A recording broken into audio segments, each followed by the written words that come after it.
Taarifa hii ya habari ni kwa udhamini wa kampuni ya kutuma na kupokea pesa Fizi One.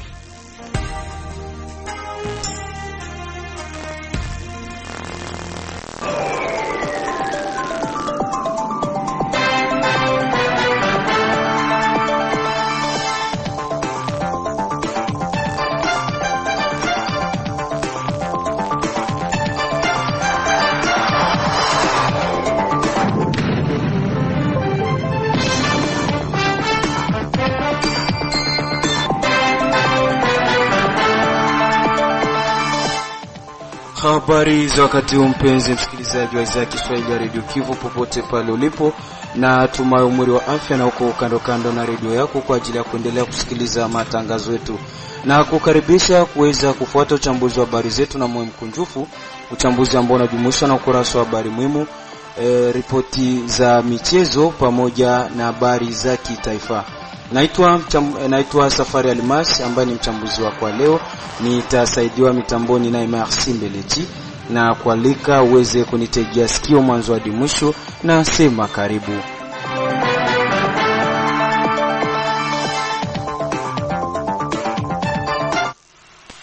Msikilizaji, kama ilivyo ada na desturi, kabla kuingia kwenye undani wa uchambuzi wetu wa habari, unakuwa unapata fursa kuweza kupata habari muhimu ambako za leo zitaletwa kwenu na Isaac Mulucha Shibe. Huwa ligani Isaac?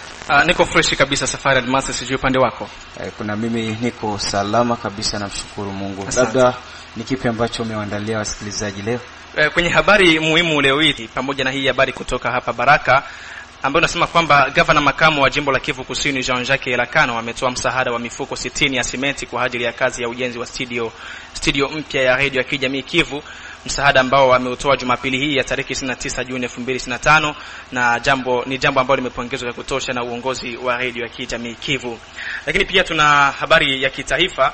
Mpinzani mkuu nchini DRC Moise Katumbi Chapwe amepongeza rais wa Marekani Donald Trump kwa juhudi alizozifanya na upatanishi katika makubaliano ya kusaini mkataba wa amani kati ya DRC na Rwanda. Asante sana Isaac Mulucha kwa usomaji wa vichwa vya habari. Msikilizaji, tuanze uchambuzi wetu wa habari tukianzia na paka katika mji wa Baraka. Anapatikana mjini Baraka karibu mkute na msemaji wa SNPCC, pia msemaji wa coordination za operations za wazalendo jimboni Kivu Kusini, bwana wa Obwela Mwila Dalto, kwa ajili ya kusindikiza msafara mkubwa unaongozwa na gavana makamu Maitre Jean-Jacques Elakano. Kwenye mahojiano na Radio Kivu aliweza kujibu maswali mbalimbali, na hapa ni jibu yake pindi alipoulizwa kuhusu malipo ya wazalendo na kazi walioifanya huko katika tarafa ya Uvira. Ni vigumu kupokeza mtu ambao hujui, na tena ni vigumu kupokeza watu ambao hauna hesabu yao. Na ndio maana hatua ya kwanza ilikuwa ya identification, kujua hesabu. Tulituma hesabu, tunasubiria majibu kutoka kwa gouvernement central kama watapokeza.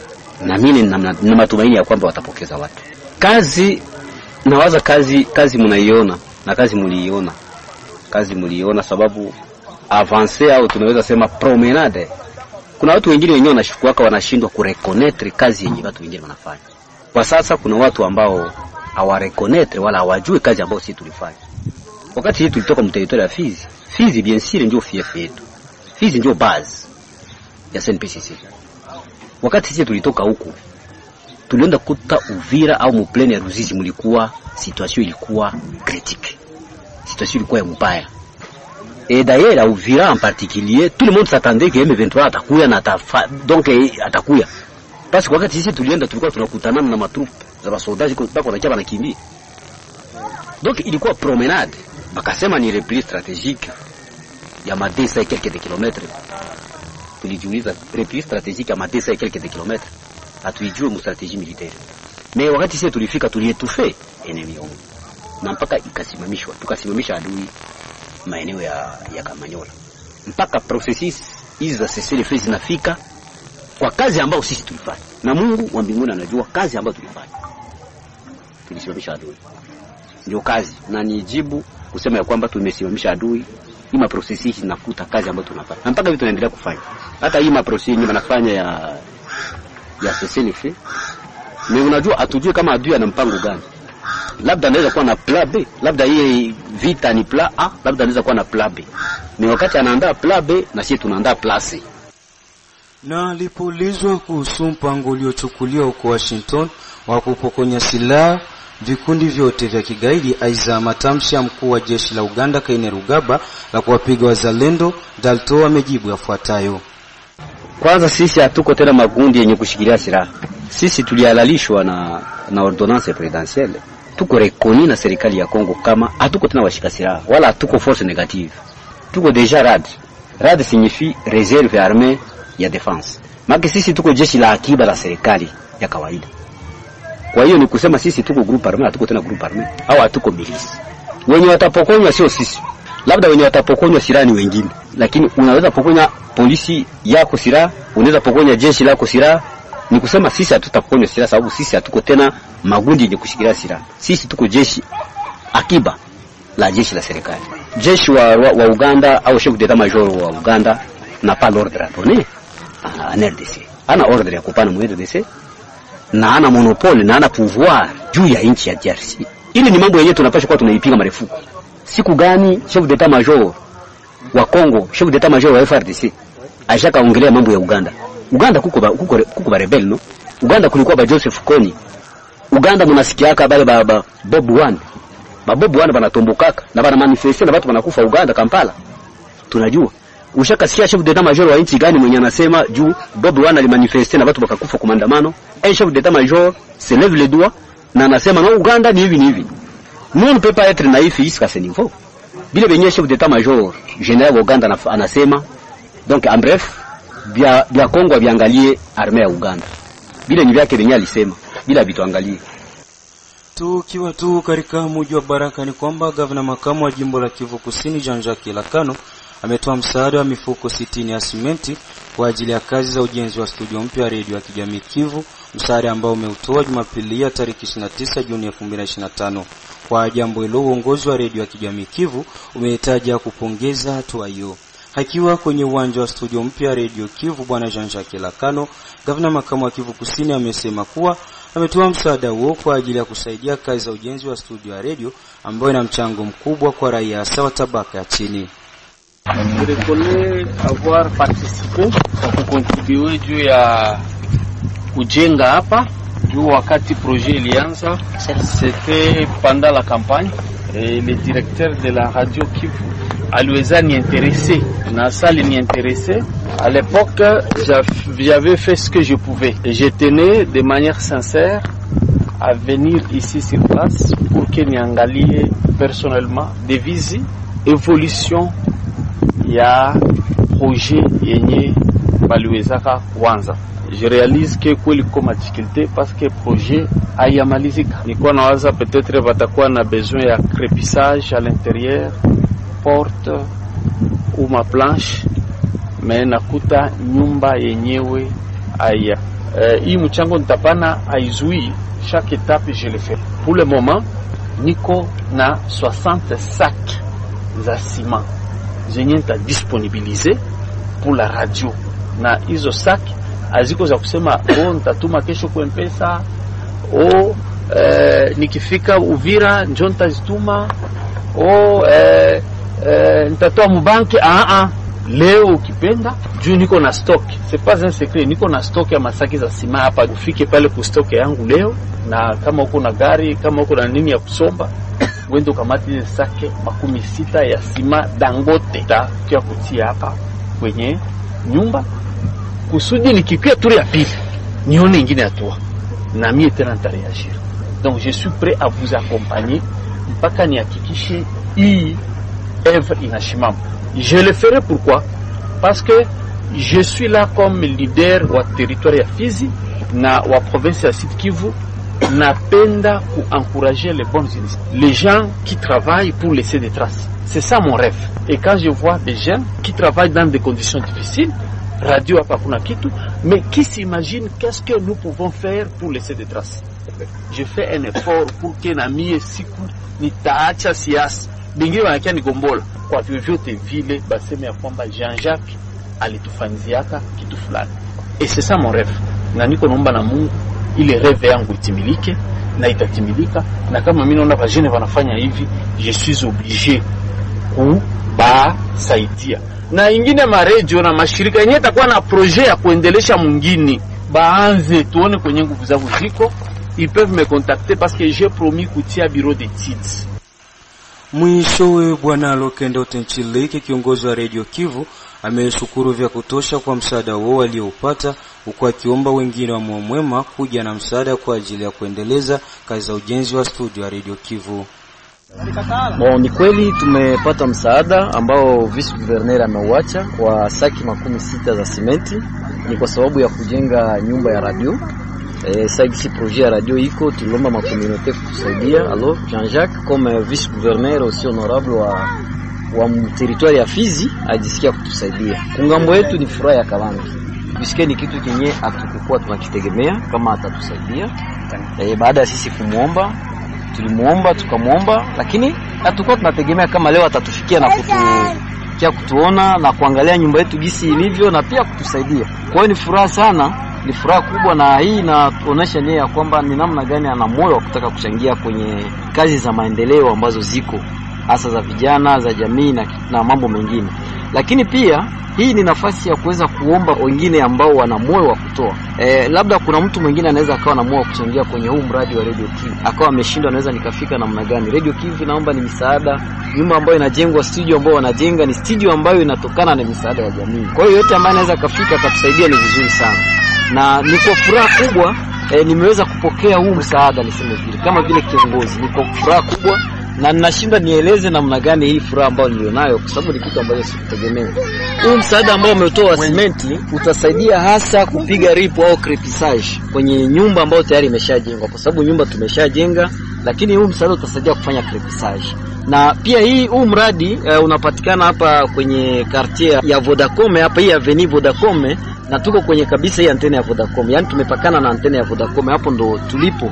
Na kama gisi ameeleza Jean-Jacques kama gavana makamu, ameeleza kwamba hii sio mara ya mwisho kutoa msaada. Yaani pale ambapo atakapokuwa na uwezo ataendelea kutoa, pia italingana na yale ambayo atakayokuwa nayaona namna gani kazi zinavyoendelea. Tunakaribisha kila mtu ambaye ana nia njema, ambaye ana nia, iwe ana saki hata moja ya simenti, awe hata na chevro moja, awe hata na misumari 2-3, bado yote hiyo inasaidia kwenye redio, kwa sababu redio bado inahitaji vitu vingi, inahitaji manjanja, inahitaji mambao, inahitaji misumari, bado inahitaji vitu vingi. Kwa hiyo chochote ambacho anajisikia kuwa nacho akilete kwa kuweza kusaidia maendeleo ya redio. Na hivi sasa nampisha mwenzangu Omar Makelelo Zil kwa habari za michezo. Na barabara kabisa mwenzangu Safari Alimasi Dilu Elementi Noir. Leo katika habari za michezo kama kawaida na Matisa na Pepea barabara mgongoni. Tuanze na habari za hapa katika mji wa Baraka ni kwamba kisha klabu ya Liverpool kuweza kuchukua ubingwa wa ligi kuu hapo nchini Uingereza maarufu Premier League mwaka 2024-2025, hatimaye mashabiki wa klabu hiyo katika mji wa Baraka wameendesha sherehe za kusherehekea ubingwa huo jioni ya siku ya Jumapili ya tariki 29 Juni 2025 katika kata la Mwandiga mjini Baraka. Nini malengo ya mashabiki wa klabu ya Liverpool kuweza kusherehekea sherehe hiyo ambako walikunywa na kusaza? Malango Mateso, mwenyekiti wa mashabiki wa Liverpool katika mji wa Baraka, anaeleza malengo ya sherehe hiyo. Malengo ya kuandaa sherehe kwanza ni timu ya Liverpool kuchukua taji la 20, yani vikombe vya Premier League 12. Yani hiyo tuliona tutie sherehe juu siku nyingi tulihakikisha kuona kikombe cha hii mwaka juzi, kikombe cha corona.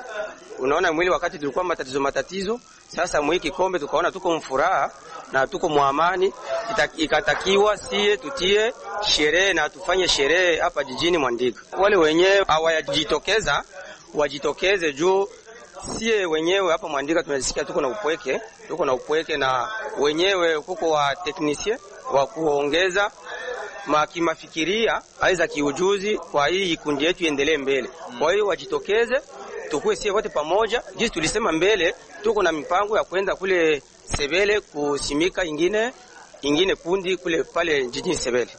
Tujielekeze sasa huko katika bara la Ulaya na tetesi za usajili. Tuanzie hapo Uingereza, ni kwamba klabu ya Nottingham Forest pamoja na Olympique Marseille hapo nchini Ufaransa, zote mbili kwa pamoja zimeonyesha nia ya kumsajili kiungo wa klabu ya Ajax Amsterdam raia wa Uholanzi Jordan Anderson katika dirisha kubwa la usajili.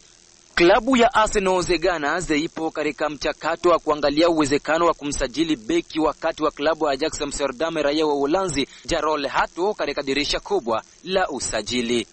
Na katika habari zingine ni kwamba mshambuliaji machachari ambaye kwa sasa anatikisa dunia Victor Gyökeres kutoka Sweden tayari amezibidishia wachezaji wenzake wa klabu ya Sporting Lisbon kuwa hatakuwa sehemu ya kikosi cha timu hiyo msimu ujao. Victor Gyökeres msimamo wake ni kuondoa klabuni hapo na kwenda huko katika nchi ya Uingereza ambako klabu mbili zinamnyatia, ikiwemo mashetani wekundu hapo nchini Uingereza Manchester United pamoja na washika bunduki hapo nchini Uingereza Arsenal The Gunners. Mashetani wekundu hapo nchini Uingereza Manchester United, Newcastle pamoja na Tottenham Hotspur zote zimeshindwa kigezo cha gharama ya Bournemouth ya mshambuliaji wa Ghana Antoine Semenyo mwenye umri wa miaka 25, huku klabu hiyo ya Bournemouth ikidai pauni milioni 70. Arsenal wana matumaini ya kufikia makubaliano ya kumsajili beki wa Uhispania Christian Mosquera mwenye umri wa miaka 21 baada ya kufanya mazungumzo na klabu yake ya Valencia. Kiungo wakati wa timu ya taifa ya Cameroon Brian Mbeumo mwenye umri wa miaka 25 amefahamisha klabu yake ya Brentford na Tottenham kuhusu uamuzi wake wa kusaini klabu ya Manchester United ikiwa atafanya uhamisho msimu wa joto. Na mwisho ni kwamba mchezaji Eberechi Eze wa Crystal Palace ni miongoni mwa wachezaji wa mbele ambao Arsenal wanawania kuwasajili, huku klabu za Tottenham Hotspur pia wakimtaka mchezaji huyo wa kimataifa wa Uingereza mwenye umri wa miaka 26. Gazeti la Sky Sport limeweza kuandika. Naweka nukta katika habari za michezo. Mwenzangu Safari Limasidilwe. Ni kushukuru sana Omar Makilelo Zil kwa kuweza kuleta habari zote za michezo. Msikilizaji, endapo ndo unakuja kujiunga nasi, nikumbushe kwamba hii ambao unaendelea kuitegea sikio ni za Kiswahili ya Radio Kivu, na tuko kwenye muda wetu wa uchambuzi wa habari katika lugha tukufu la Kiswahili. Vile vile uchambuzi wa habari utaupata kwenye mtandao wetu wa YouTube ukiandika Radio Communautaire Kivu Baraka, na kuomba usisahau kulike, kushare na kusubscribe ili wa kwanza kupata taarifa zetu kila wakati na kwa muda sahihi. Kampuni Fizon Baraka, Mboko na Misisi ni rahisi kutuma na kupokea pesa cash pote ulimwenguni bila usumbufu. Kwingineko ni kwamba muungano wa mashirika kiraia jimboni Kivu Kusini MCCO umepongeza hatua ya makubaliano ya kutafuta amani yaliyosainiwa kati ya DRC na Rwanda kwa ajili ya kuleta amani ya kudumu mashariki mwa Jamhuri ya Kidemokrasia ya Kongo. Bwana Baraka Musombwa Joseph ni coordinator wa muundo huo jimboni Kivu Kusini, ametaja kupongeza hatua hiyo na kuomba utekelezaji kuweza kufanyika kwa ajili ya maendeleo ya nchi ya DRC. Na sisi muungano wa mashirika za kiraia ya Kongo tumefurahishwa na mapatano ya amani ambayo ilifanyika kati ya Jamhuri la Kidemokrasia ya Kongo na Rwanda huko Washington kunako tarehe 27 mwezi wa 6 mwaka huu 2025, na hiyo imetufurahisha kabisa. Lakini kitu ambao sisi kama vile muungano wa mashirika za kiraia ya Kongo MCCO tunachunga kwa upande wote mbili, ni kusema kwa upande wa Rwanda na upande wa Jamhuri la Kidemokrasia ya Kongo wapate kuheshimu mapatano hayo ya amani, ili kwamba taifa ya Kongo ipate kuwa katika amani, ipate kuwa katika uhuru wa kutembea, uhuru wa maendeleo, na tupate tena kulinda nchi yetu ya Jamhuri la Kidemokrasia ya Kongo. Na sisi kama vile muungano wa mashirika kiraia ya Kongo MCCO tunaomba kwamba wapate kutuingiza na sisi katika hiyo makubaliano, ili kwamba tupate kuwa macho ya taifa katika mapatano haya yote. Pia tunaomba apari hiyo mapatano ya Washington, tunaomba kukue pia maongezi ya wana Kongo wa Kongomani wote, maongezi ambayo itakao kuwa haina unafiki, ili kwamba ile ngambo yote mbili ambayo imekuwa ikipigana ipate kupatana na tupate kuleta amani ya kudumu katika Jamhuri la Kidemokrasia ya Kongo. Na huko katika mkoa wa Kivu ya Kaskazini Ruchuru ni kwamba Umoja wa Mataifa lazima ufanye kila namna ili kuleta amani mashariki mwa DRC. Amesema hayo moja kati ya watetezi wa haki za kibinadamu katika tarafa ya Ruchuru vivyo livorokana na vitendo vingi vya unyanyasaji vinavyoshamiri katika mashariki mwa DRC. Katika mazungumzo na redio yako Bwana Inosatu Isabe, mtetezi wa haki za kibinadamu amesema kuwa kwa sasa eneo la mashariki kuna ripotiwa vitendo vingi vya unyanyasaji, kwa hiyo ni vyema Umoja wa Mataifa kuwajibika kuhusu jambo hilo. Nations Unies, Umoja wa Mataifa ingeweza kufanya namna yoyote kwa kuweza kuleta amani parti ya Republique Democratique du Congo ambayo sasa imekuwa shambulizi na imekuwa uwanja wa vita, na hiyo imesababisha mansete na torture nyingi zinapita ndani ya hiyo insecurity, kwa maana ndani ya vita ndipo vitu vinaharibika. Na tunaomba sasa kitu tunaomba na Nations Unies kuona namna gani inaweza kujiimplike na kuweza kuleta amani ndani ya jimbo la Kivu Kaskazini, Kivu ya Kusini, hata na zingine miji ambazo ziko huku mashariki mwa Kongo, kuona namna gani hizo maeneo zinaweza kupata amani, kwa maana hakuna haki za binadamu bila amani. Na tukamilisha uchambuzi wa habari hizi na habari za kiraifa ambako mpinzani mkuu nchini DRC Moise Katumbi Chapwe amepongeza rais wa Marekani Donald Trump kwa juhudi alizozifanya za upatanishi katika makubaliano ya kusaini mkataba wa amani ya kudumu kati ya DRC na Rwanda. Mengi zaidi na mwenzetu Isaac Mulucha Ashibe. Ndiyo msikilizaji, ni kujuze tu kwamba mpinzani mkuu tena kada wa chama cha Ensemble pour la République Moise Katumbi alipongeza juhudi za upatanishi za Donald Trump Jumapili hii katika kusainiwa kwa makubaliano ya amani kati ya Jamhuri ya Kidemokrasia ya Kongo na Rwanda iliyosainiwa tarehe 27 Juni huko Washington, ikitaka mabadiliko ya kidemokrasia nchini. Ninapongeza Rais Donald Trump ambaye juhudi zake za upatanishi zimepelekea kusaini makubaliano ya amani kati ya DRC na Rwanda. Makubaliano haya hatimaye yanafungua tumaini kwa watu wa mashariki mwa nchi yetu kwa muda mrefu, aliandika Katumbi kwenye mtandao wa jamii wa X, Twitter ya zamani.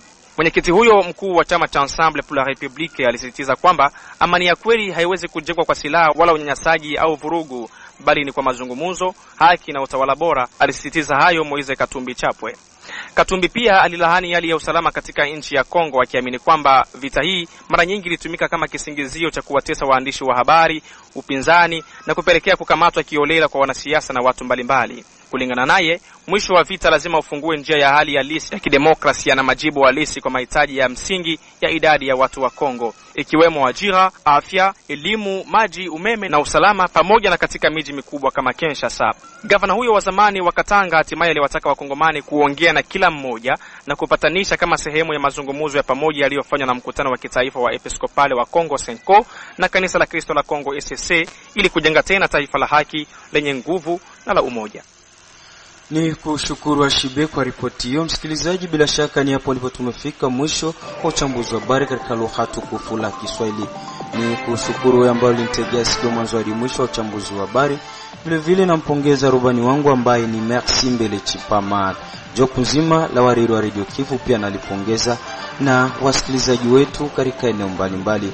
Aliyekuletea uchambuzi wa habari si mwingine ni Safari Almas Lemetinwa. Sina la ziada na kuaga nikisema bye bye.